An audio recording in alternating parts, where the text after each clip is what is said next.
that moves beyond traditional fire suppression. Administration prepared the city's strategy to be aligned with Fire Smart Alberta framework.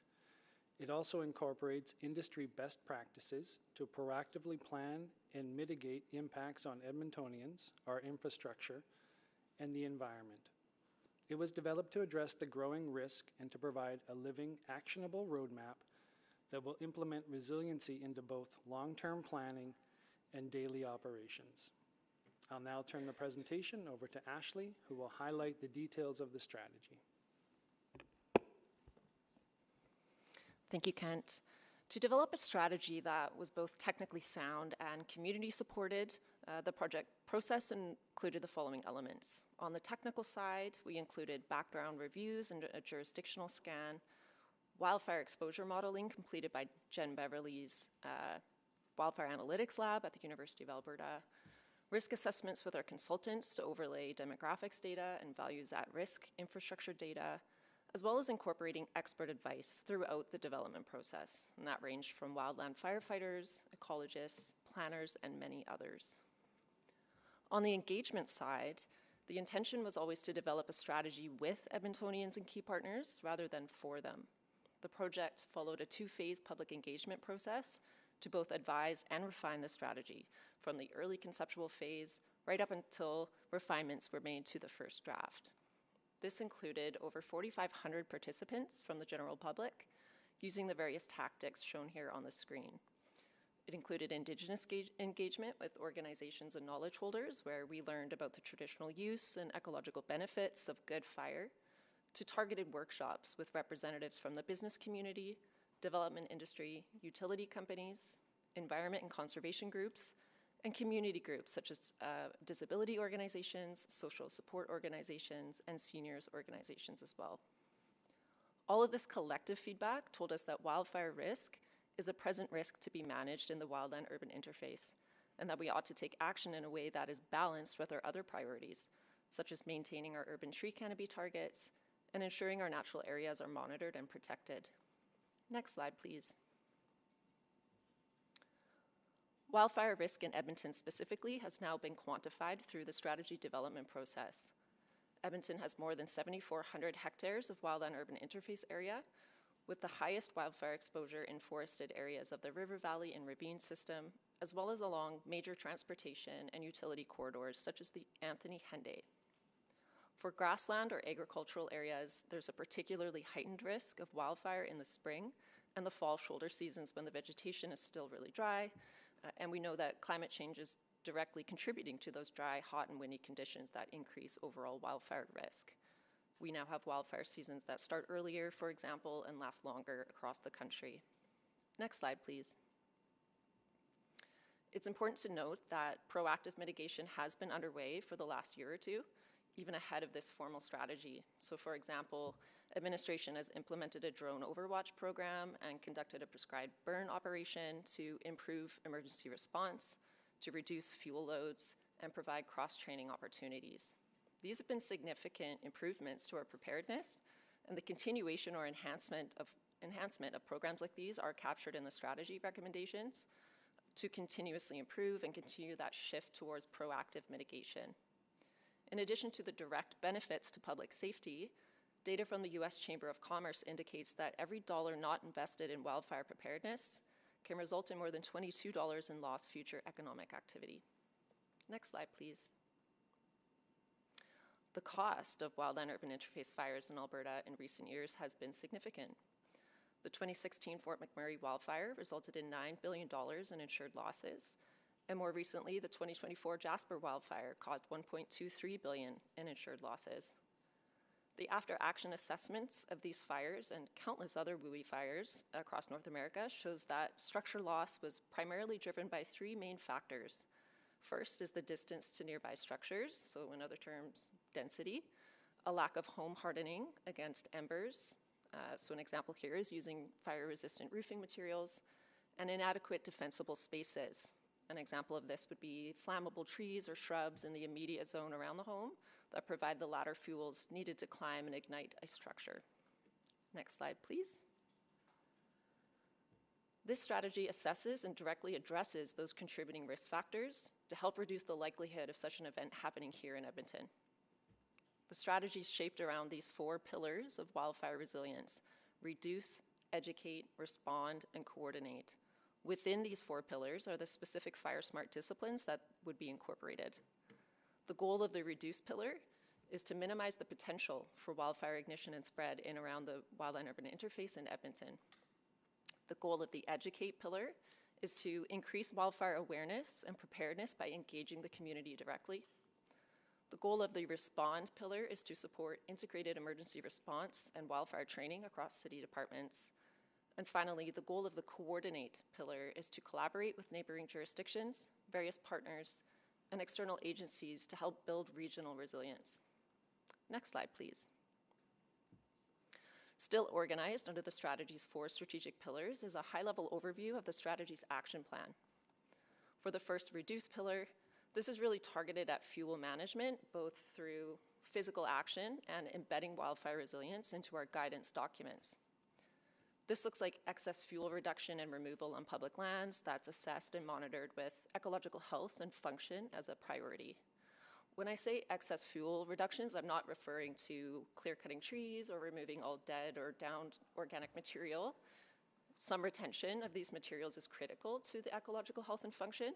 Instead, I'm referring specifically to the removal of accumulated fuels that are beyond what's needed for ecological health and function that pose a heightened wildfire risk. There are also actions to support property owners on private lands to implement fire-smart landscaping practices, as well as updates to landscape design and construction standards that would guide tree species selection, planting, density, and maintenance across city-owned properties. Moving on to the educate pillar, there's an action for an enhanced 1-year public education pilot with targeted inclusive outreach to support the rollout of the strategy. This was built around what we heard during our public engagement in order to help us improve our reach and accessibility and specific resource needs in the community. The respond pillar builds off of some of the work that's already been started with some net new actions as well. It includes the creation of structure protection plans for critical infrastructure in higher risk wildfire areas, expanding the tactical wildfire planning and training programs, as well as the establishment of a wildfire data monitoring program to enhance cross-departmental collaboration and increase knowledge. Lastly, the coordinate pillar includes actions focused on strengthening regional relationships and partnerships. This includes the creation of a Fire Smart Action Group, which would be composed of both internal and external representatives to monitor action and report on implementation progress in alignment with best practices from Fire Smart Alberta. There's an action specific to incorporating Indigenous traditional fire stewardship. This is where we would collaborate on cultural burns with our Indigenous partners, and an action for ongoing mutual aid agreement reviews and updates where required. Next slide, please. Here's where we present the various implementation pathways that could be taken for proactive risk reduction. Note that administration will proceed with option 1 unless otherwise directed by council to pursue options 2 or 3. Option 1, which is the foundational implementation option, would reduce existing wildfire risk up to approximately 30% overall through existing projects and resource alignment, covering 3.2 out of the 14 recommended actions. This option would cover 5 of the Fire Smart disciplines, and it would utilize existing resources and base budget for implementation over the next 2 years. To further explain what 3.2 means, it's important to note that while vegetation management is listed here, the work would really be focused on the establishment of a fuel treatment program, on prioritizing treatment areas on a one-time basis, but it would treat about 2 to 3% of total wildland fuels on public lands. Option 2 is the scaled implementation option, where only the highest priority actions are funded and resourced. That would cover 9 of the 14 recommended actions and would lower wildfire risk up to approximately 65%. This option would also incorporate 6 out of the 7 Fire Smart disciplines. Lastly, option 3 would be the full implementation option. That would include all 14 of the recommended actions and provide maximum risk reduction covering all 7 of the Fire Smart disciplines over the next budget cycle. Next slide, please. That concludes our presentation today. Thank you, and we'd be pleased to answer any questions you may have after the speaker presentations. Thank you very much for that presentation. And now that we've had that, we will have members of the public to make their presentations. So speakers will be heard in panels, and each speaker will have 5 minutes to present. The clerk will run the official timer in the meeting room, and it will be displayed in the virtual meeting. The light will be green for the first 4 minutes, turn yellow when there is 1 minute remaining, and flash red when the 5 minutes are up. When everyone in the panel has had a chance to present, members of council may ask questions of you or other panel members, and for this reason, please remain in the meeting until all questions have been asked of your panel. If you are participating virtually, please mute your microphone when you're not speaking. If you are experiencing any technical difficulties, please reach out to the Office of the City Clerk using the contact information provided in your confirmation of registration or at city.clerk@edmonton.ca. If you're here in person, city staff will guide you to your seat when it's time for your panel. Before we begin our discussion, I want to share my expectations for the conduct of everyone participating to ensure a safe and inclusive environment and workplace. These expectations apply to both in-person and virtual attendees. Hearing from the public is an important part of Council's process, so we know the full diversity of opinions that exist in our community. As meeting chair, my role is not to moderate the nature of the content being discussed, but to ensure behaviors support a safe, respectful, and neutral space for my colleagues, city employees, and the public. Disrespectful comments, including those directed at individual staff members or other speakers, profane language or gestures, and behaviors such as shouting, cheering, or clapping, or political campaigning will not be tolerated. In addition, use of the raise hand feature, chat, emoticon response, or AI note-taking tools in the virtual meeting are not permitted. I will direct the clerk to have security remove anyone violating these expectations. I will not provide any additional warnings, and once removed, the person will not be permitted to rejoin the meeting. This meeting is being live streamed, and everyone is welcome to watch online. So first I will see if our speakers are here. Matthew Christoph. Yep. Thank you. Kelvin Hirsch. Yes, here. And Glenn McGilvery. Good morning. Good morning. So we'll start off with Matthew. Do you have a presentation or just remarks? I did have a picture that was up there, but that's okay. I'll just do the remarks. Oh, I think the Unless clerk you have is, it up, yeah. They're getting it up. Okay, there you go. It was just one single picture. Okay. So it's not crude. Okay, go ahead. You have 5 minutes. Thank you. Perfect, thank you. Hello, everyone. My name is Matthew Christoph, and I represent a national nonprofit, the Wildfire Resilience Consortium of Canada. I'm also an Edmontonian, and I walk the River Valley trails almost daily with my family, and I have seen the wildfire risk firsthand. I am encouraged by the work already being done here in Edmonton on wildfire resilience and by the planning that continues to move this work forward. And I appreciate the opportunity to speak with you today in the hopes of ensuring Council's continued support for wildfire mitigation remains strong. Today, I will focus on examples that clearly show why preparedness matters. In 2025, a wildfire near 186th Street and 104th Ave closed the Anthony Henday and resulted in business evacuations. I don't know the exact cost to the city in firefighting or lost economic activity, but I do not think it was insignificant. If not for the swift response of emergency crews, the outcome could have been much worse. Another example, shown in the picture I've presented courtesy of Global News Edmonton, is the Albany fire in 2023 that threatened homes. These were grass fires. Now imagine a similar event occurring in the River Valley or other forested areas. Access is more difficult. Terrain is complex, fuel is abundant, and severe wildfires in forested areas can burn so hot that crews cannot safely engage. That is possibly an eventuality we must be prepared for. Edmonton's River Valley is one of the largest urban park systems in Canada, something to be proud of and protect. But it is also an enormous responsibility. Now, humans are responsible for over 60% of wildfires in Alberta. Edmonton has more than 300 kilometers of paved and informal trails used daily by thousands of people. That is thousands of opportunities every day for a wildfire to start. We have been fortunate that these ignitions have been managed so far, but we should ask ourselves what happens when conditions overwhelm our ability to respond.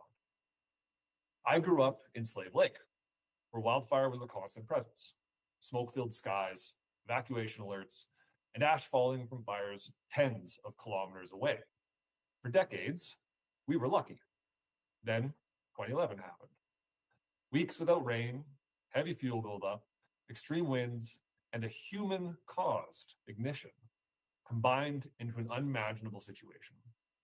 That fire was a blowtorch. Since then, we have seen similar devastation in Fort McMurray and Jasper and in many First Nation communities. Nobody believes it will happen to them until it does. A common misconception is that Edmonton's abundance of deciduous trees significantly reduces wildfire risk. While they can help under certain conditions, recent research shows deciduous forests are burning more often and with greater intensity. Climate change is shifting our baseline. What was once considered a fire break is increasingly just more fuel. It is not really a question of if a wildfire will significantly impact Edmonton, it is more of a question of when. Another misunderstanding is how communities burn. It is not usually the flames themselves. It is the airborne embers called firebrands. Firebrands can travel kilometers ahead of a fire, landing in gutters, on roofs, under decks, and in yards. In Slave Lake, these firebrands were responsible for igniting some of the first buildings to burn. And those buildings were more than a kilometer from the fire front. The important thing to understand is that this risk can be reduced through planning, vegetation management, and public education as presented by the Wildfire Risk Strategy. The financial case for preparedness is also clear. Studies consistently show that money spent on wildfire preparedness saves many times that amount in recovery and suppression costs. Investing before disaster strikes is not just safer, it is fiscally responsible. The Institute for Catastrophic Loss Reduction, who will be presenting later, has indicated that the investment in wildfire preparedness can save us 30 times what we put into it. That means for every $1 we spend preparing, we save $30 in recovery and suppression. That is a good investment. Edmonton's wildfire risk may be lower than some northern communities, but it is higher than it used to be, and that risk continues to grow. It doesn't matter how we compare. What matters is that our risk is increasing. We do not need to wait for another disaster to remind us of that reality. We already have the knowledge and the tools to act. What we need now is continued leadership and commitment to ensure Edmonton is prepared and never becomes one of the cautionary tales. Thank you very much for your time. Thank you very much, Matthew. Next, we'll hear from Kelvin Hirsch. Good morning, and thank you for the opportunity to speak with you today.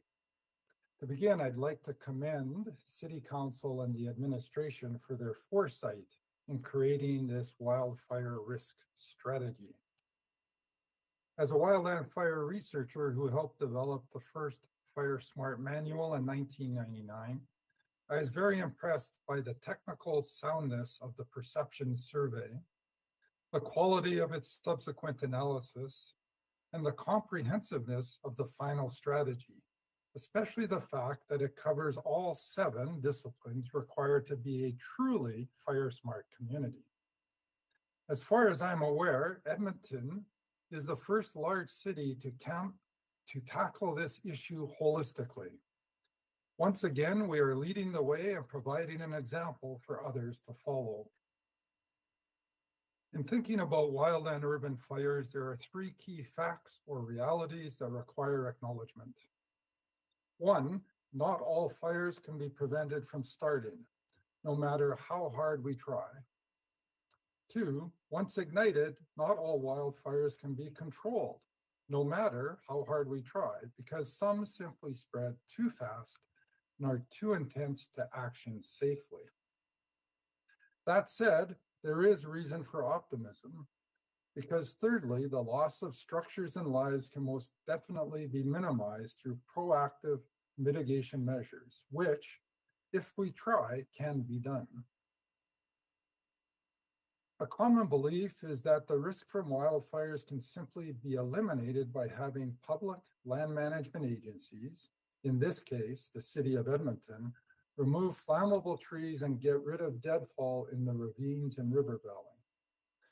While it is true that vegetation management can be helpful to a certain degree, it tends to be very expensive, and its effectiveness is greatly reduced when there is extreme fire behavior like we've seen in recent years. A complementary or alternative approach based on decades of research in Canada, California, and elsewhere is to build structures with ignition-resistant materials such as stucco or cement board siding, asphalt shingles, metal-clad windows, and so on. In addition, because wildfires produce embers that can fly hundreds of meters, if not kilometers, ahead of the main flames, it is critical to keep an area of 1.5 meters immediately around a structure completely free of combustible material. This includes dry grass and leaves, flammable bushes like cedars and junipers, firewood, fences and cardboard, gasoline, vehicles, and even lawn furniture. This strategy identifies numerous risk reduction activities. However, given that funding is limited, I'd recommend the city begin with two important actions to help break the disaster sequence. First, ensure infill and new homes in high-risk areas are built according to the National Research Council's Wildland-Urban Interface Guidelines. Second, for existing structures in high-risk locations, through education and incentives, encourage residents to reduce the ignitability of their homes and eliminate combustible material in the 1.5 meter zone. One of the things that makes Edmonton such a beautiful city are its natural areas. And almost every year around this time, and likely in the next few days, there are media stories about wildfires threatening structures and causing evacuations. However, if I can leave you with just one take-home message, it is wildland-urban fires are not a wildfire problem, but instead are a structure ignition problem. And this can be readily addressed at the municipal level through adoption and implementation of this excellent strategy. Thank you, and I would be happy to address any questions you may have. Thank you very much, Mr. Hirsch. And next we have Glenn McGilvery, who has a presentation that is, perfect, thank you. Go ahead, Mr. McGilvery. Thank you, and thank you for having me. I have a lot of stuff here. I'm going to jump right into it, but next slide, please. I'd like to mirror Calvin's comments and give kudos to the city for this consideration for this important strategy. And I too agree that this is you are probably the first major city in Canada to start thinking along these lines. Wildfire risk in Canada is changing very dramatically, very quickly. We've had a doubling of area burned in Canada since the 70s. We're going to have a further doubling, possibly a trebling projected out to the year 2100. We've had over 18 million hectares burned in 2023. We've had two really bad years since, including the second worst year on record last year. We have fire in places that haven't burned before. We have smoke in places that don't usually get smoke. We also have getting fire in places that haven't burned in more than a century. Next slide, please. Wildfire risk is changing, and we're changing the math through warming our climate. Going out to the year 2100, we're going to see more larger fires, not necessarily more fires, but often larger fires and more fast fire. Next slide, please. We're finding that risk is often outpacing fire models. In California in 2018, we had a fire that spread by more than 1 football field per second, if you can imagine that. The Franklin fire spread by more than 5 US football fields per minute. In the Paradise, California fire, where much of that town was lost and many people lost their lives, fire jumped the canyon. The fire models did not indicate that that was possible, no matter how far that model was pushed. They didn't see that that was a thing that could happen. In Fort McMurray, we went from zero ignition to a fire observable in space in less than 15 minutes. In Jasper, we went from ignition to raging crown fire in approximately 10 minutes. That fire traveled more than 14 kilometers towards town in less than 24 hours. And as Calvin mentioned, forget about the wall of flames entering town. That's not how fire gets into town. It's almost always about the embers. in West Kelowna in 2023. We had embers traveling over Lake Okanagan by over 2.5 kilometers, where fire got into Kelowna proper.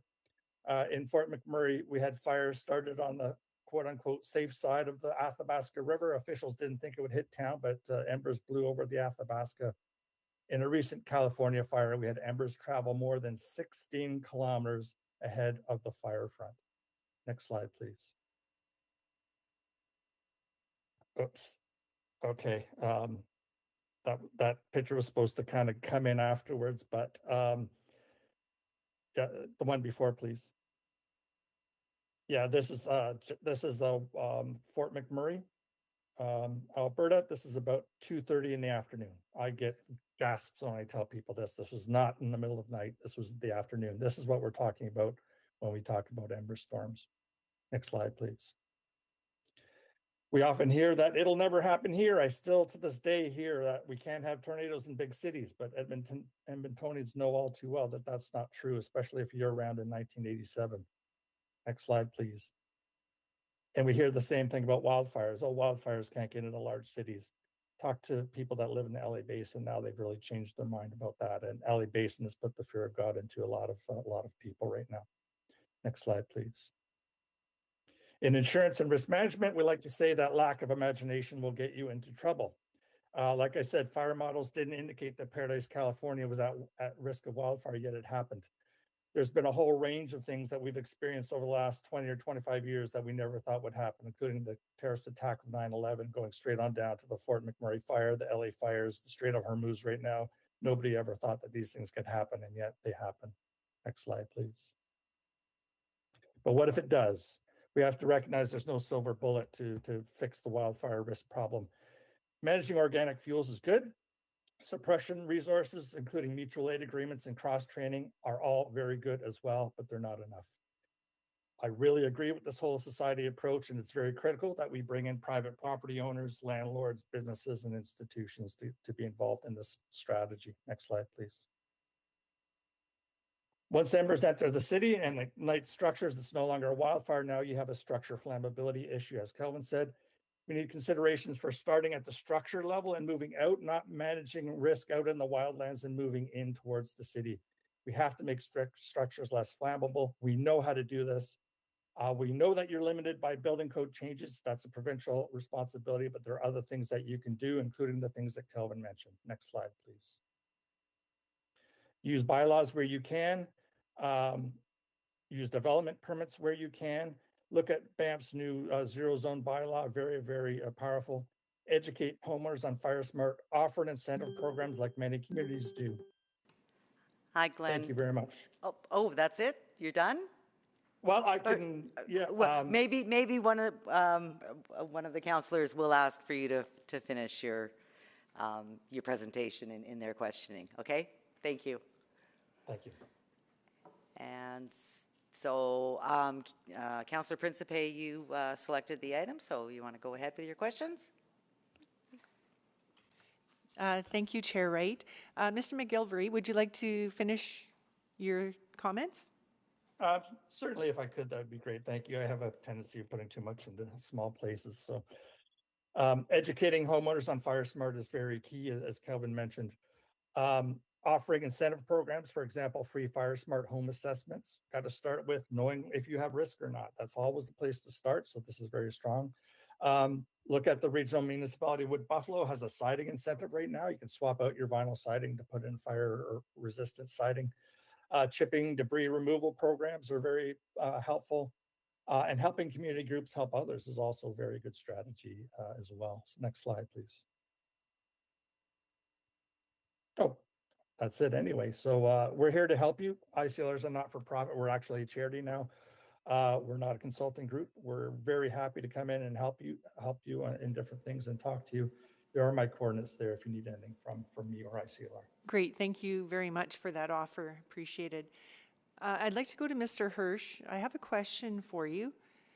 Something that you said intrigued me when you said not all wildfires can be prevented or controlled.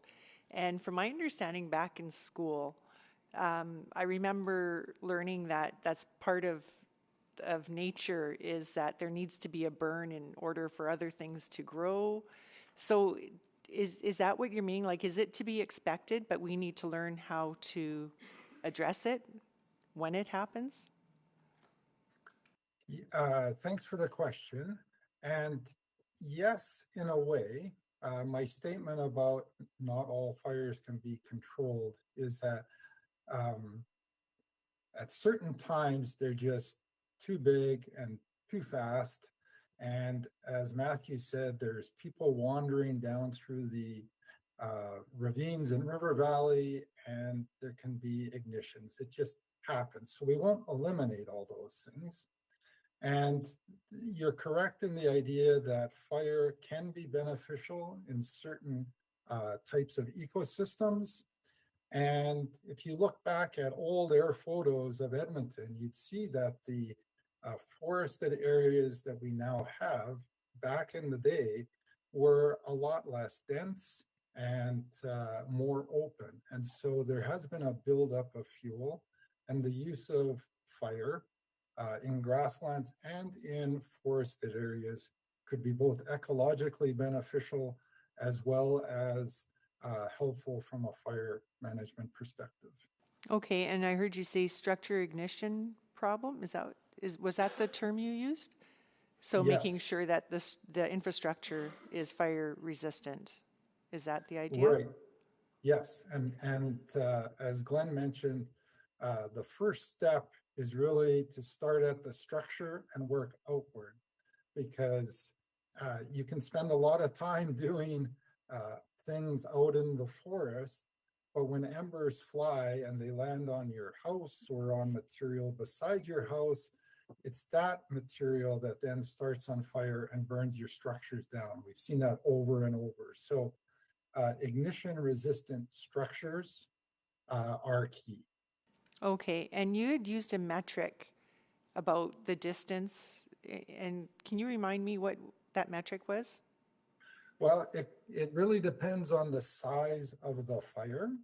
I'd say in Edmonton, you're looking at flaming embers maybe going hundreds of meters, but when you get to large areas like around Jasper, or Glenn mentioned Kelowna, where you get huge fires happening, the embers can travel anywhere from 2 to 10 kilometers and ignite new fires that then cause issues, often resulting in structures igniting, and then one structure starts burning the next structure. So, Okay, thank you.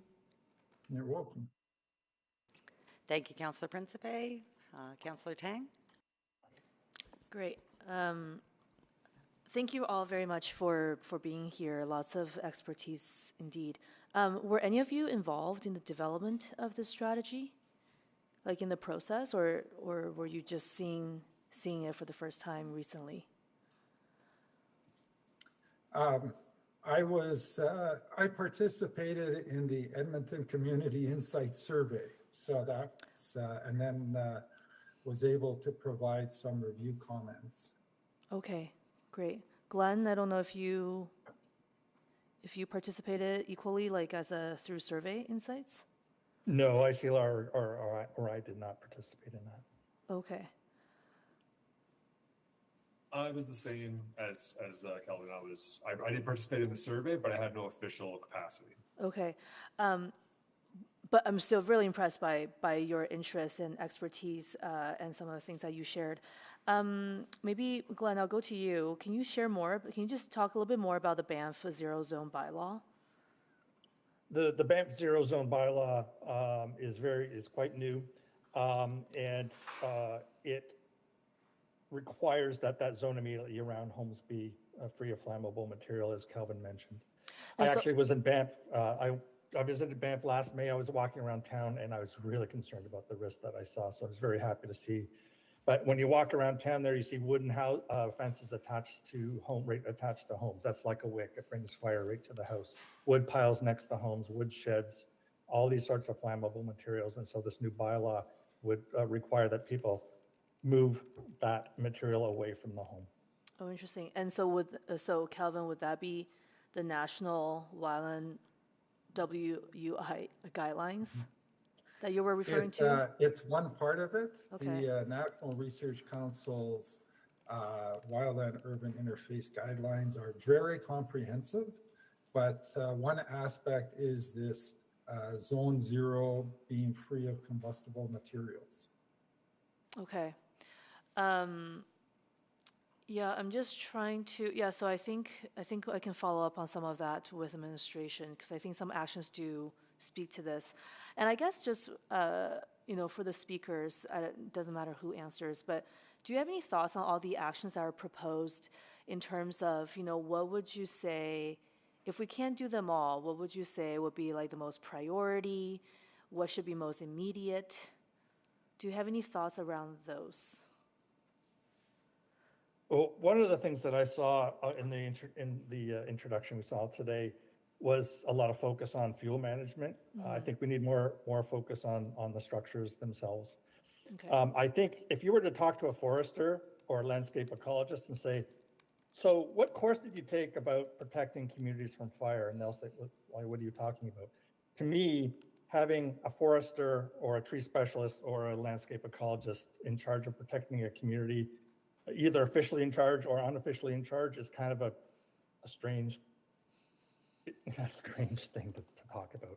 Ecologists are not, or foresters are not responsible for protecting communities against fire. It was never in their mandate. It's never what they were taught. It's never what they learned. And yet we expect that in Canada, that's the people that should protect communities against wildfires. And it's kind of an absurd concept in my mind. Okay. I really believe in this, starting from the structure and moving out. That's really critical. Okay. Yes, I heard you say that in your presentation. Thank you. Calvin or Matthew, do you have anything you want to add?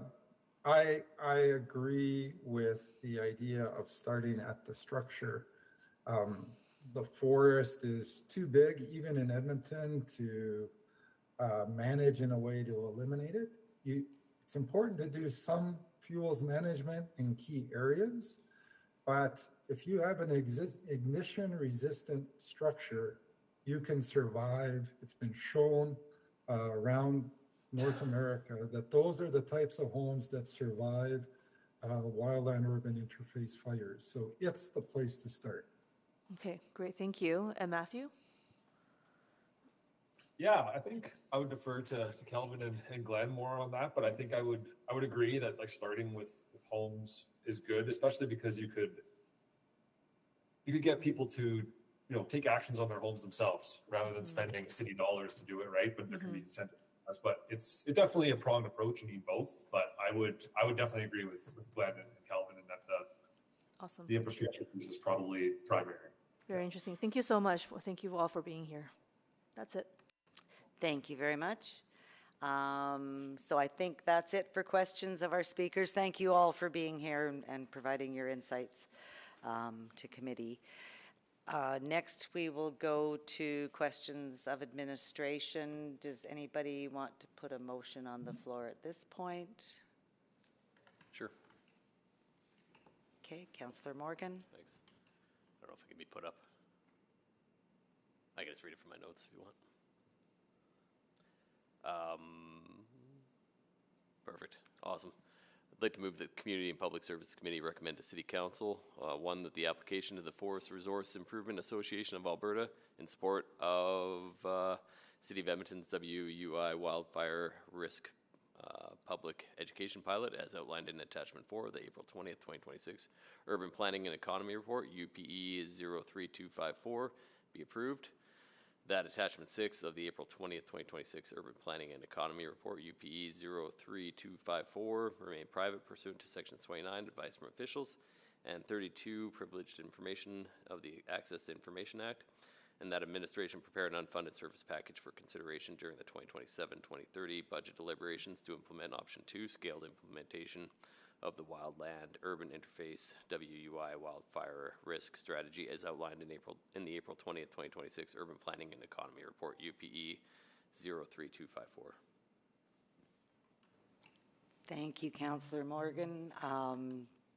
Did you want to introduce, or might be premature before? Yeah, I'd be happy to hear. Go ahead. Awesome. So I got a few things. Yeah, I was, I guess first I was just kind of curious about the wildfire response by EFRS in the last year. And I might have missed it in this report, but I was kind of looking for, I see it in the south quite a bit. I'm sure it's all around, but I'm just kind of curious about the response right now we have for EFRS to wildfires within city limits. Do you mean in terms of the number of incidents? Yeah, sure. Yeah, absolutely. Yeah, so we respond to hundreds of grass fires every year, everything from something small and innocuous to things, as you saw in some of the presentations, quite significant, and abutting kind of subdivisions and things, so it varies significantly. But yeah, since 2020, we've been to well over 2,000 kind of grass fire related incidents of varying degrees. And I think I know the answer to this, but is that an increase? Is that a decrease? What are the percentage? Like 2,000 seems like a lot to me since 2000. I don't definitively have an answer. I don't know what the previous 5 years prior to 2020 were. I would expect that it is an increase for a variety of reasons. How is this impacting our response to other calls, like normal? I wouldn't, we're blessed to be well supported by council in terms of our resources, so we haven't felt overwhelmed by these things. We have resources that we can draw upon, but a minor grass fire is still taking a crew away from something that could be a far more significant event. Sure. And I was just thinking about the new stations, and there's, there will be a request coming to budget at some point here. Sounds like we need about 6 new stations in the city across the city. They all seem to be on the outskirts too. How does that factor in? Yeah, that's a very good point, Councillor. Yes, we've identified 6, and I think if, back to the topic of, WUI, the Wildland Urban Interface, especially when we look in the southwest, kind of Riverview, Wedgwood area, that's quite a heavily treed part of the city, and so it is very much in our minds as to, the consequences of fire in an area like that with a longer response time. So I think marrying those two subjects together, it's an issue that we need to address. Sure, and I guess on that note too, I mean, there's going to be some asks there. Is there restraint in this report today saying, like, I mean, we're already doing option 1. We can do option 1, no problem. It's within budget. Is there restraint? I mean, I think I would assume you guys want to do 2 or 3, the options there. In fairness, we haven't, during the course of developing this plan, considered our needs specifically. It's but one. Yeah, I think you can see by the breadth of representation here that this is a whole of community approach that's required, and the emergency response is just one component of it. Yeah, so it wasn't just about us, this one. Okay, thanks. Thank you very much. Councillor Principe. Thank you, Chair Wright. So I have a question about the potential funding. I remember reading that one of the potential funding sources, you need a letter from council in order to get that funding. Is that correct? Hi, yeah, that would be correct. But the motion on the board could serve as that official demonstration of support from council today. Oh yeah, good. You were anticipating my question. That's what I was going to ask, if you needed anything further to. Okay, great. And so all of them are going to be pursued. There's no further direction that you need from us? The letter you referenced is in attachment 4, so that is going to be pursued. If we aren't directed by committee and council, what is shown in the report is option 1 are the actions we're going to pursue, and we'll continually add new actions as funding becomes available. Right. Okay, great. And then are we looking at a lot of the innovation aspect of fire prevention? Sorry, I was just answering a question there. Yeah. Could you just no, repeat just the about question, the innovation. I know there's so many, things coming up. Are we focusing on innovation as well, like fire retardants and such? For sure. I think, on the education side of things, we've already got our first neighbourhood that's a recognised fire smart neighbourhood in Skunk Hollow, and we're going to build out the, education in that regard. In terms of innovation, I think we've shown already with the drone program that we're using technology to help with the monitoring of the river valley. You'll also hear about the cameras and sensors that we're looking to install, and that will be something we'll look to build. So, and again, that's, I would say, quite at the forefront from a municipal perspective. And I don't know if anyone else wants to. Even the prescribed burns, Councillor Principe, and just being able to not only train for those types of scenarios, but also see where we can mitigate where we can. So maybe it's not a technology of our innovation related to technology, but more to the deployment or the strategy around how we handle it. Okay, great. And so with the communications, I know that a part of it was public perception, how public perceives it. What was the purpose of, because you can imagine that there'd be very varied public perception where some people don't even realize it's a risk. And then we have some very knowledgeable speakers here today who explained to us, the risk. And is that public perception, is the purpose to kind of like customize the public education? Yes, for sure. One of the things that's just going on in the background right now, and what's one of the funding sources that we were able to secure is going to provide for us is targeted mailing to people in kind of higher risk neighbourhoods. So you can see from one of the attachments, we did a risk assessment of the city. So we've identified the communities, nearer to the ravines or the river valley with, fuel nearby. And so we're going to, for those people, especially who maybe don't realise they're in neighbourhoods like that, we're steering them towards the Fire Smart education materials so they can understand what they can do for themselves. Because as the speakers said, it starts at home, and so much can be done by homeowners. Right, and speaking of that, what council can do, we were talking about the zero zone bylaw, one of the speakers had mentioned, and is that something that we've looked into? Is that something that's recommended or something that will be considered by administration to look into? So, Councillor, some of the actions do look at the regulatory controls that we have as a municipality. So, and we're looking at the zoning bylaw specifically, looking at property development rights and standards for development.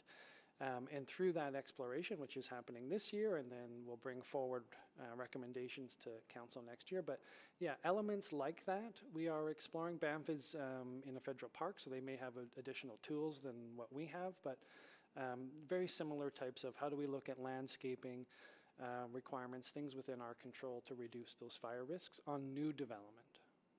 Okay, and how will the mailouts be done? Will they go to owners and or residents in a multi-family buildings? Do we know?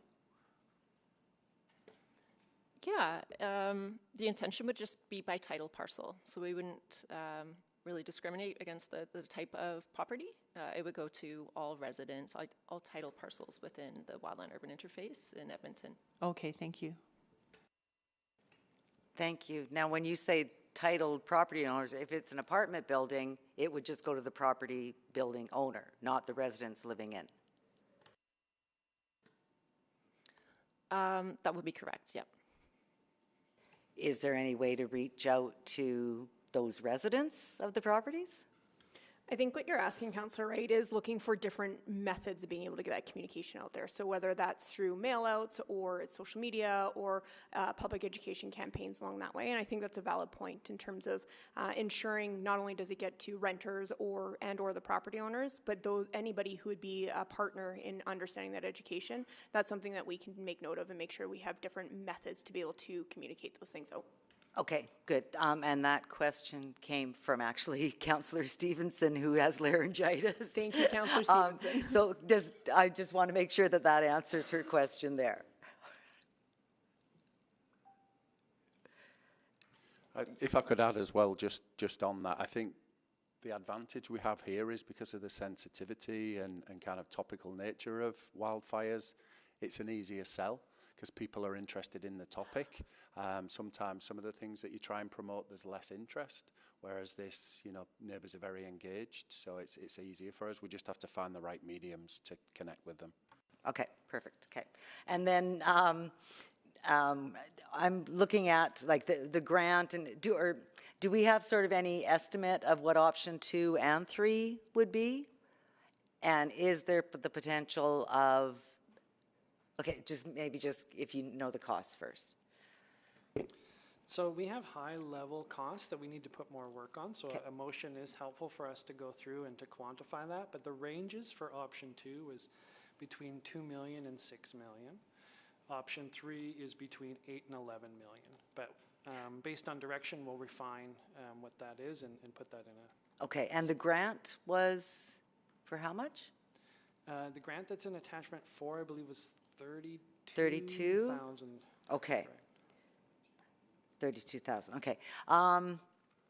And so when we're looking at prioritization of funding in the upcoming budget, would this sort of come into play with that prioritization and it might not end up being an unfunded service package? Correct. So we didn't want to be that bold. We wanted to let the committee know what resources have been allocated currently, so that what's the foundational state, and that's option 1. As we work with the budget office and the executive leadership based on council's direction on your priorities and what you want to see in a budget, some of that could shift in terms of what you see in the fall with the budget. So potentially, yes. Okay, so could I look at doing an amendment to the motion to include option 3 as well? I'm maybe looking at the mover, would that be friendly, and would that be considered friendly by committee? Yeah, I would take that. Friendly? Okay. And Councillor Rutherford, I can't see if there's any objection, please state it. Okay. So if we could amend that then to implement option 2 and 3. Thank you very much. We will get that wording updated. Okay, thank you very much. And in the report, or in your presentation, you talked about a 1 to 22 ratio of future economic activity. And then I think one of our speakers did talk about it. For every dollar you save, potentially $30, like on a prevention measure. Would you say that that's accurate, or any thoughts on that? Yeah, I would say those figures are consistent with the scientific literature that we've read to date. Okay, and besides the Edmonton Insight Survey, was there any opportunity to reach out to these other groups? They all indicated that they weren't contacted, or? Yeah, we had a 2-phase public engagement process. So phase 1 was much broader strokes, right? That's where we were filling market research gaps, speaking with members of the general public, and getting towards targeted workshops. We focused locally, for the most part, for the groups that we would have engaged with directly in the workshops. We always ensure that we advertised any opportunities to speak one-on-one with the project team. We wouldn't discriminate against who wanted to come and speak with us. But certainly the intention for phase 1 and 2 was regional to the Edmonton area, different groups, as we mentioned in one of the presentation slides. Okay, my time is gone. Okay, Councillor Tang, go ahead, please. Great, thank you. Well, I first want to just congratulate you all on getting to this point of a strategy. I think, we heard from the speakers that the city is leading the way in the country in terms of developing this type of work. And I've been actually very excited for this. Just in terms of, just to maybe close the loop on that line of questioning around stakeholders, I'm guessing also because we're the first out to do this type of work, it's not always clear who is maybe the expert regionally or nationally or whatever. Would you, as you implement this moving forward, start to kind of create that network and bring in those input? Yeah, that would certainly be the intention. In fact, one of the actions in the action plan speaks to that Fire Smart Action Group. Mm-hmm. The intention, of course, there is engagement doesn't stop at the creation of the strategy. In order to ensure that implementation on an annual basis is effective, it works for all members of society. We'd be looking at that's the next step. We'd be looking at who to Yeah, essentially because I imagine we engage. have some like pretty strong post-secondary partners who Correct. could participate too, right? Just wondering if you can comment a little bit about the comment earlier from a speaker around structure first and then the others. I know in the strategy you do touch on structure and vegetation and that kind of stuff, but you know, does the sequencing matter? You know, are we overemphasizing one over the other? That kind of stuff. I'd say from a firefighting perspective, he was bang on in his observations, and it is a different approach to your typical urban firefighting approach in that you attack the flames, whereas the reality is nature is stronger and more powerful than any kind of firefighting force, and sometimes you have to have the foresight to recognise where the fire is going, and look at what exposures are present and look to protect those first and then work forward from the structures back towards the fire. And that's just a different approach, and you know, something we're evolving in terms of training our crews, in terms of the structures as well. You know, back to the points a number of us has made around what residents can do for themselves. You know, and so sadly, in a lot of the tragedies we've seen over the last few years, those properties that were fire smarted, whether you know the construction materials or you know their landscaping, can make a huge difference. Quite frankly, and not downplaying anything else that we've talked about, that's often the key difference as to whether a building remains to protecting those standing or not. properties. So that's Yeah. why education is so important, and having individuals and neighbourhoods recognise what they can do for themselves. Yeah. I mean, we've had the Fire Smart program for quite some time, and I know we've always promoted that, you know, year after year. And so, you know, obviously the Fire Smart aligns well with this strategy, correct? Yeah. I guess I'm wondering if you can speak a little bit more to like, what can Edmontonians expect that will be different moving forward? Those houses that have been educated, are fire smart proof, you know, obviously withstand some of these risks a little bit better than others. How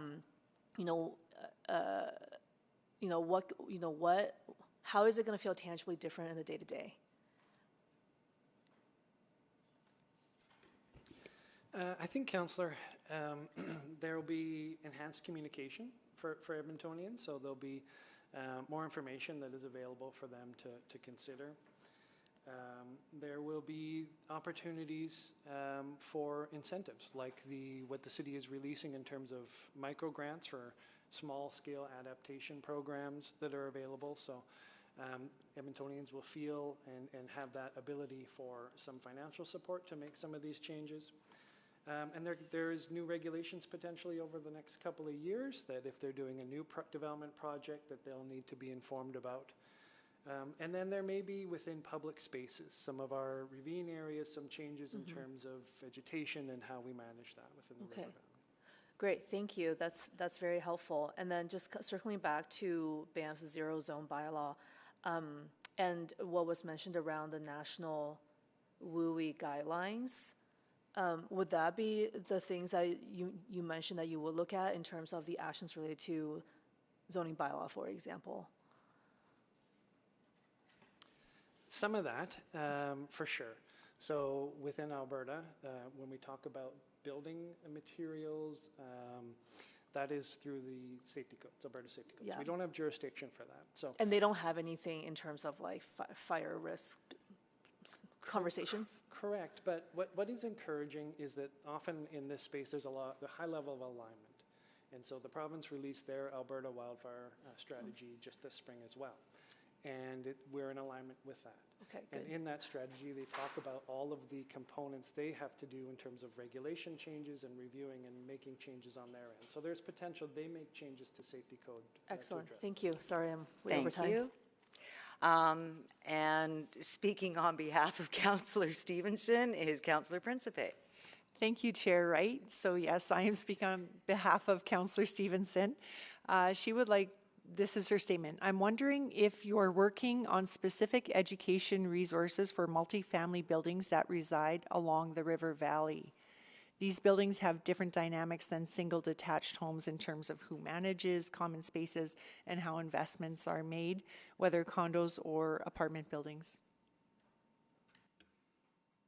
So it sounds like there's, on top of postcards, they're also doing some community events and social media. They're also posting up at the Mutart or the Mutart, pardon me, around ID for fire smart safety plans, doing critical infrastructure assessments, et cetera. So engaging not only on the community side, but also on kind of that social media one-way communication side as well.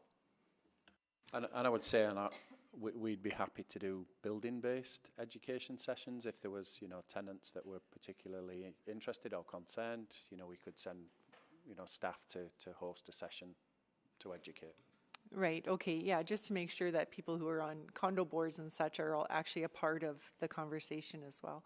I would say too, Councillor Stevenson, Councillor Principe, is that we've learned a lot also through, even through snow and ice through this winter time around how we communicate out, how we can get out to specific groups. Community leagues are a really great conduit for us for those pieces. So that's something that we would look to bring into other types of work included in the the strategy for this one. So sorry, but. Yeah, okay, great.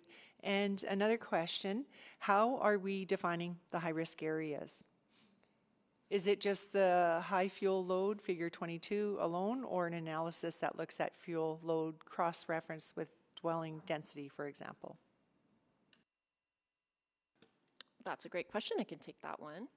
So I can walk back and just kind of speak to the model that was used in the strategy development.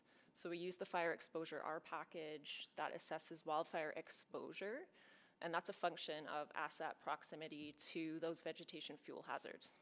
So it's an open source model. It's endorsed by Fire Smart Canada, National Research Council of Canada. Its primary data input is the city's own urban primary land and vegetation inventory, and then the model then classifies the land cover into hazardous or non-hazardous types based on the fuel characteristics. And so that's exposure. That's the maps that you would see on pages 35 and 36 of the strategy itself. It's showing you exposure through two primary ignition mechanisms, most relevant to Edmonton's wildfire environment. So it's radiant heat, or structures within 30 meters of wildland fuels, and then short-range ember travel as well. So that's for structures within 100 meters of wildland fuel. Where wind-driven embers can travel up to 100 meters from the fire front and ignite spot fires, as you would have heard from various speakers. The difference between exposure and risk, exposure in the strategy is just referring to the proximity of people or property to a wildfire hazard. And so risk is that broader qualitative assessment that combines the exposure with then vulnerability, right? So the physical or demographic characteristics that influence the ability to respond to or recover from the fire. Okay, interesting, thank you. And another question, how do we account for higher ignition risk with the concentration of encampments in different areas of the river valley? One of the key reasons why we implemented the drone program was for that reality, in just speaking very frankly. We recognize you've got ignition sources close to fuel load, and so we were just trying to be as proactive as possible with kind of regular tracking of the river valley with the drones, and then we're going to augment that with the sensors and the cameras, and that'll be a program that will, as funding allows, will continue to evolve. That's the main way, and as one of the speakers rightly spoke to earlier, it's hard in such a large and vast, 7,400 hectares to monitor all of it all the time, bearing in mind how rightly popular it is. So we're doing all that we can proactively whilst recognising it's a huge area. Additionally, that's where reporting through encampments through 301 is really important, because we can have that integrated team to go out and remove anything that might be of hazard, working closely with our partners in EPS to do that as well. So encampment cleanup is also a very important piece of that. Okay, great, thank you. And I just wanted to let you know that Councillor Stevenson said, okay, great clarification in regards to the high-risk area, so thank you. Thank you very much, Councillor Principe, Councillor Stevenson. I just have one quick question before going back to Councillor Tang for second round as well. And now after I've said all that, I've forgotten it. Oh, River Valley also includes our ravine system as well. Are the drones activated in those areas as well? To an extent. I don't know if anyone else on the call's got more information there. Give me 2 seconds. I can give you an answer to that. Okay.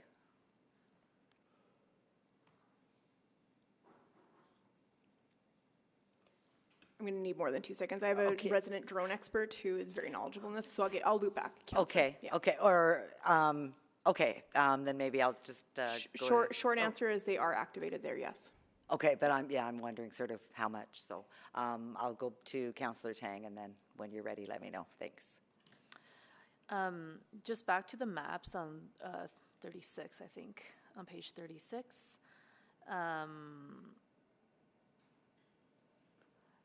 So when it says extreme, can you, like, I'm just trying to compare it to something that I might be more familiar with, say Jasper as a municipality. I'm assuming that's extreme risk. Yeah, Jasper would have some extreme wildfire exposure risk. The model output in the map that you're viewing, that is assigning an exposure value of extreme, high, medium, or low regarding how much hazardous fuel is actually in a roving window as the model works through, about a 5-meter resolution grid. And so extreme would be greater than 45% of hazardous fuels in that window, in that 5-meter window. High is 25 to 45, moderate 10 to 25, and low is between 5 and 10. I'm just trying to compare it to something maybe we're more familiar with to kind of really understand that. Can you just like verify for me then all the actions that are here? You know, of course, Fire Smart is available to all Edmontonians and all homeowners. But like a lot of the actions, would you say that they're more targeted to some of these higher risk areas, or is it more blanket? Yeah, absolutely. We have dedicated actions specific to high risk or high exposure areas, particularly when it comes to critical infrastructure values at risk, emergency response training, emergency response planning, and a net new wildfire data monitoring program as well. Those are all pretty pointed to those more higher risk areas within the WUI. So I want to raise some questions that I've heard over the years from residents about various city building initiatives and whether or not they contribute or not to our wildfire risks. So number one, density and infill. You know, I have heard, certainly there are some near like the ravines and whatnot that we need some added structure support. But I guess I'm just wondering, can you is it a myth? Is it reality? Do density contribute to that risk? I can maybe take the first part of the answer, and then the team can elaborate. But like many things, when you reduce your urban footprint, challenges decrease. So if we didn't have density as the city, and we just all had a very low density, and we continue to grow further out, our interface, the boundary between our urban area and the wildland area, grows exponentially. And so that becomes a much harder area to defend. So even though density may have some critiques, just the scale of how a city grows is really, really important to shrink the amount of area we need to defend. Okay, that's pretty important. To build off that great answer, density is just one of the contributing factors to risk of ignition, to ignition spread. It's not the whole risk, and really the absence of wildfire mitigation tactics is the riskiest option. There's sort of a multi-layered approach that some of the speakers also succinctly described to prevent a wildland-urban interface fire from becoming that community spreading sequence, and it really takes that whole of society. So one of the tactics is proactive fuel management in natural areas to reduce the potential for more extreme wildfire behavior and slow the potential spread to the built environment. Next, we have that fire-smart landscaping and property maintenance to help create those defensible spaces to lower the risk of structure ignition. That also looks like planting the right tree in the right place and not leaving wood piles like stored next to your house, etc. And then finally, those home hardening tactics that we heard about, where fire-resistant building materials are used in those highest exposure areas, serving as that critical layer of protection. So I guess long answer short, using the continuum of wildfire mitigation tactics, it's still possible to build a dense urban city without compromising on wildfire resilience. And I think we have some stuff coming up around infill landscaping regulations. Like, would that kind of take some of this into consideration then? That's correct. Okay. There's the infill landscaping requirements, but then there's also some fire hardening, resiliency specific landscaping requirements being examined as part of this project. Great. I have a couple more left, so I can keep going, or if I'm happy to sign on. Well, we'll start your 5 minutes up again if you'd like. Go ahead. Appreciate that. Fireworks and fire pits. This has come up a lot. Wondering if the chief, you can talk a little bit about do those things contribute to wildfire risk and spread? Yes, potentially. Yes. You know, and I think that's a nice segue into the discussions we'll have in June around, you know, potential bylaw changes or on whatever else. You know, where you've got an ignition source landing in a fuel supply, you know, it's a recipe for a fire. Yeah. And then depending on quite where it lands depends on the consequence of that fire. So absolutely. And I think we've heard more about fireworks than fire pits. Is that a risk too? If fire pits are managed appropriately and in accordance with the, you know, the guidelines, then they're not such an issue. It's just if they're not. Awesome, thank you. And then naturalization. I'm just going from. So, you know, we have been on a journey with naturalization across the city. You know, certainly a lot of residents worry about what does tall grass naturalization contribute or not to fire spreading and that kind of stuff. I'm wondering if you can speak to that. And, you know, are we planting, for example, more fire-resistant species and that kind of stuff?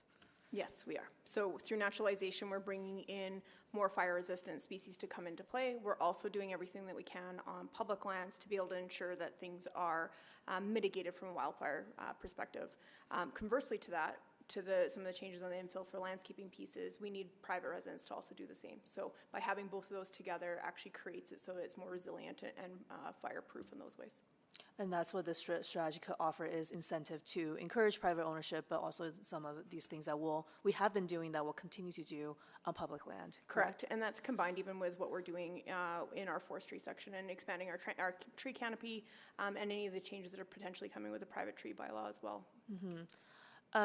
Just on the regional piece, because I think it's really important, we can do whatever we can within the city boundary, but, you know, if others aren't changing policy regulations, fire will spread, and all we can do is react to them. I guess I'm wondering, can you share any conversations happening right now? Like, what are other CAOs doing, and, you know, are they amenable? I mean, I have to admit, with all the regional conversations on some of the bigger files, I never hear about this as a regional conversation. So wondering if you can comment on that a bit more. Yeah, I can certainly comment on that. So neighboring municipalities in the Edmonton area have also been pretty active in their wildfire risk mitigation efforts. A great deal of work has taken place, you know, across the province. One of the early pieces of the project's inception was that jurisdictional scan, just to get a better sense of, you know, how that stacks up against what others are doing or planning to do. I think a key piece to share is that the rural municipalities of Alberta had a resolution back in 2023 that called for a bigger strategy for improving wildfire resilience outside of the forest protection area. So Edmonton is outside of the forest protection area as well. It was a collaborative effort between Parkland County, Leduc County, Westlock County, and Brazeau County, along with various other government agencies like Alberta Forestry and Parks. And Sorry, but that's a resolution, though. Yes. And then I'm assuming what followed was the provincial wildfire strategy. That's correct, yeah. So the resolution resulted in a report that was just published last year. There's 31 recommendations for improvement and collaboration opportunities for municipalities like ours outside of the forest protection zone. But then absolutely there was the provincial wildfire mitigation strategy just a month or two ago that went public as well. Okay. And we've been in engagement with Fire Smart Alberta. Because I will hope in the region we can at least be consistent to what is here before us, right? That's right. And they are. Are they consistent? Would you say that the things that they're working on? The province? In the region specifically. I think everyone's at various stages, but yeah, the North Star is essentially Fire Smart Framework, and that's what we've all been working towards. Okay, great. Thank you. Councillor Wright, I have an answer for you if you'd like. Thank you very much. Excellent. So our drone expert has confirmed that we deploy out of 6 stations, and they navigate the entirety of the whole river valley and the ravine system. They go out weekly, and then if there is a higher fire weather index, they will actually go out daily to do monitoring from that perspective. They monitor closely the Emberwise, which was built by our partners in EFRS. And what they do is they work to provide a coverage in those key zones. So anywhere that there's potentially a higher risk. So the Central River Valley is one of those key areas that they will make sure that they're monitoring. Starting to sound like Councillor Stevenson. Fire will also, they staff the all-terrain pumps, so during those high-risk periods. So in the event that something is seen, there is a quick deployment to those pieces. Okay, and some of those higher risk things would be like that, the brush, I'm sorry, what did you call it? The fuel? Yeah, probably accumulated fuels. Accumulated fuel, okay. Okay, thank you very much for that information. Seeing nobody else on the board, so I guess we'll go to the motion. Oh, Councillor Stevenson left. We're in it together. Okay. Okay, so anyone to speak on the motion before us?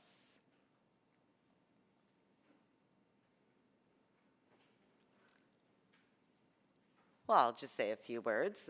Thank you very much, Councillor Morgan, for putting this forward and for having us look at the options 2 and 3.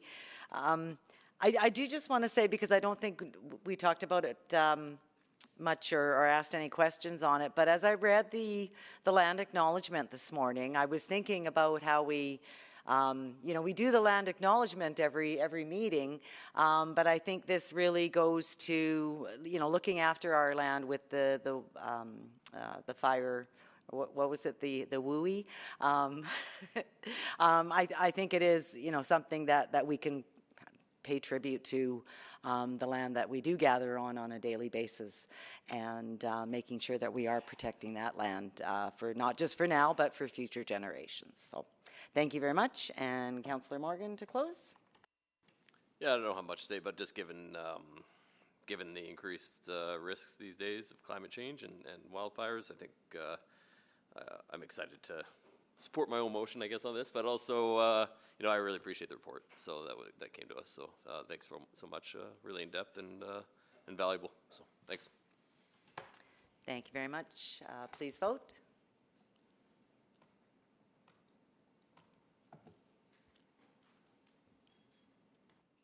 We have all the votes. Display the votes, please. And that is carried.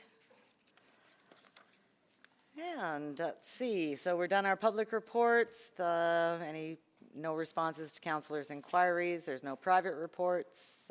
No motions pending. Any notices of motion and motions without customary notice? Councillor Rutherford, go ahead, please. Thank you, Chair Wright. I am giving notice that at the next City Council meeting, I intend to make the following motion: that the Mayor, on behalf of City Council, write a letter to the Government of Alberta expressing concerns regarding the public library provisions of Bill 28 and their potential impact on local governments, library operations, access to library materials, patron privacy, and the quality of library services in Edmonton, affirming confidence in the City of Edmonton Public Library Board and its professional staff to manage library collections and services in accordance with existing legislation, board policies, and community standards, calling on the Government of Alberta to engage in direct consultation with a coalition of Alberta public libraries, municipalities, and library boards before finalizing any regulations or guidelines under the public library provisions of Bill 28, and requesting that any related operational requirements imposed on public libraries are accompanied by dedicated provincial funding. Okay, thank you. Any other notices of motion? Okay, we are adjourned. Thank you very much, everybody.